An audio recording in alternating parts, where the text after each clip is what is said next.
He burst across the screen like a prairie fire, an American hero, fighting against the odds. Not always winning, but always tough and committed to what he believed in. In more than 60 films, Charles Bronson has become an international star. He's a hero to millions in countries around the world. And what he stands for in the hearts and minds of Americans is the stuff that heroes are made of.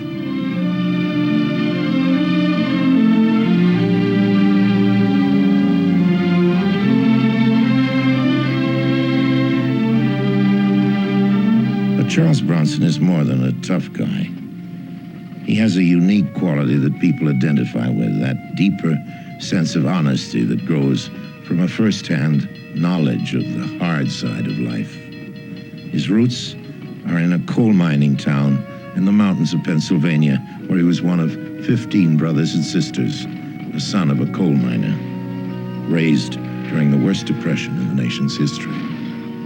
He knew hunger and poverty and desperation firsthand. In those days, there was no subsidized housing, only a coal miner's shack. No food stamps or welfare, no agencies to reach out to help the family when there was sickness or cold or hunger. The hard times of those early years are still seen in Charles Bronson today. Perhaps that's what burns deep in the eyes of this hero with a sensitive soul. He's everyone's idea of a hero, a tough guy. But what does he really think about being tough? And who does he feel are the real heroes in life? Hi, I'm Charles Bronson. For me, the real heroes aren't those we find on the screen. The real heroes in life are everyday people. And some of the toughest challenges fate can dish out are met and conquered by people who have real courage and compassion. Sometimes it's because they know someone's counting on them, and sometimes their strength comes in knowing that somebody cares about them and loves them. That's what gives them the strength to tough it out. The real heroes in life aren't always famous.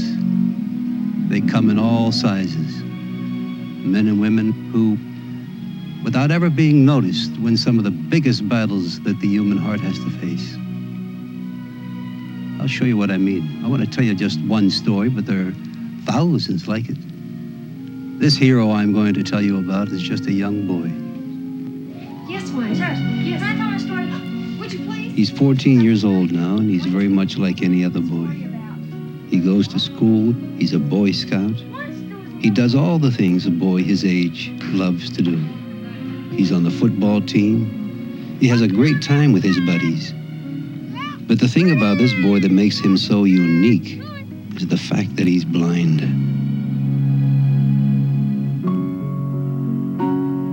He wasn't always blind, but 2 years ago, when he was 12, he fell from a building.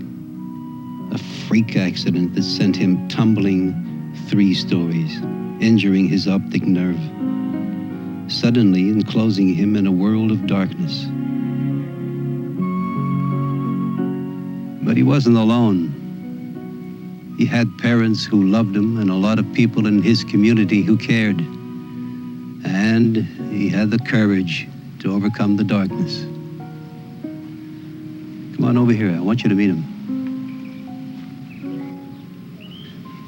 How you doing, Wayne? All right, Mr. Bronson. I'm doing pretty good.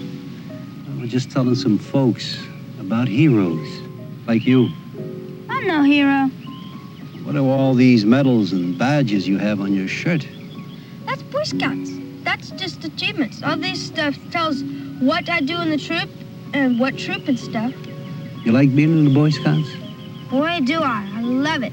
Go swimming and hiking and camping and all kinds of good stuff. I understand you play football. How do you manage that? Oh, football. I used to be the quarterback, but I can't play what I used to play. I have to play center now because of what I had in my accident, you know. Now, I can't see so great. I guess you'd say I'm blind. But I'm still playing anyways. That's what counts to me. Yeah, well, I don't think anybody's ever going to try to stop you from playing, Wayne. I hope not. You want to come with me? I want somebody else to meet you. Sure. All right. There she is up there with that table. Jill. This is Wayne. Hi, Hello. Wayne. You know, it's really good to meet you. You too. Charlie's been telling me that you're quite a hero with the rest of the guys in your troop. Not particularly. Not particularly. I didn't do anything special so far as I'm concerned. Would you like something to eat, hero? Yes, ma'am. Okay.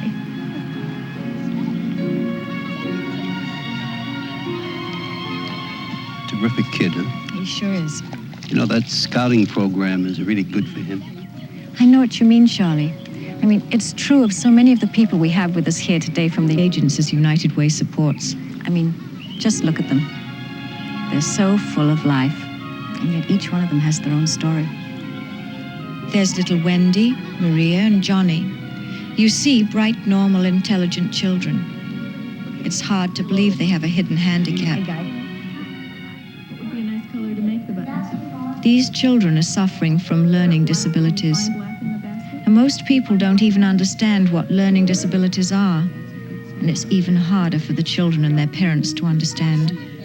That's why United Way is trying to help through family counseling and information and referral services. Sometimes it's so difficult. And in some communities, they support new programs, helping the children receive the testing and therapy they need, opening a whole new world for them. You know, Charlie, by showing love and understanding to a child with learning disabilities, the parents can be the real heroes in the child's life. Yeah, there are a lot of problems in life that people think won't happen to them. And of course, not all handicaps are hidden. If we look around us, there are old people left alone, trying to live out their lives with some dignity. It's hard when you're forgotten, when you're nobody because nobody cares. And there are poor people today with recession and inflation, trying to make ends meet. They're proud people. They don't want a handout, they want a chance. And this is little Sonia Martinez, only 4. She has juvenile arthritis. So small and helpless, you want to pick her up and take away the pain. Can you imagine her parents seeing her work doubly hard just to do the things that most other children take for granted? When you know that she must spend hours every day just to keep her joints moving, can you look into these eyes and say, I'm too busy? Can you look at her and not want to give?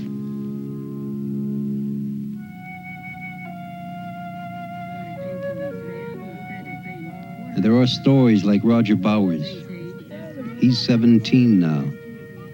But when he was 12 years old, he suddenly suffered a catastrophic brain hemorrhage without warning or reason. It left him in a wheelchair, paralyzed, unable to speak. But through a United Way supported program, he's getting the special care and professional help he needs. He's out of that wheelchair, going to school. He can communicate now, and he learned that even the unexpected can be met and conquered if you live in a community where people care about each other. I'm real happy about that. Thank you. I think you're going to do very good. We can learn a lot from all of these stories. Perhaps a blind boy can help us to see what the United Way is really all about. That it isn't one agency or one good cause.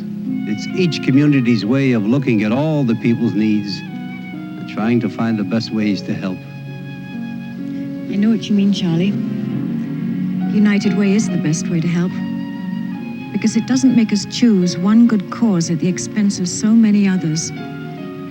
How could you turn your back on any one of these people? And how could you say no to any one of these kids? By giving the United Way, you don't have to say no to any of them. By giving the United Way, you're saying yes to all of them. Yes, I care. Yes, I want you to make it. I know that they're going to make it. Seeing them is enough to convince anyone that the work of United Way is important. But Don't take our word for it. I want you to get out and see for yourself. Visit the United Way agencies in your community. Better yet, be a United Way volunteer. Get involved with the people. Serve on the committees. Help decide where the funds are needed the most. Then you'll understand what the United Way really means in your town, to your family and neighbors, and to you. United Way gives us all a chance to invest in something bigger than ourselves.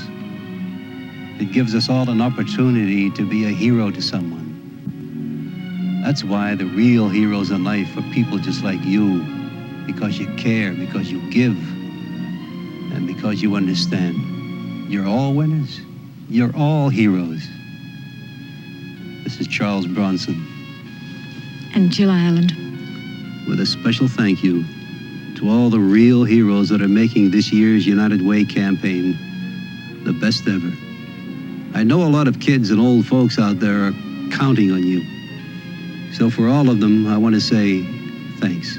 Because thanks to you, it works for all of us. The United Way.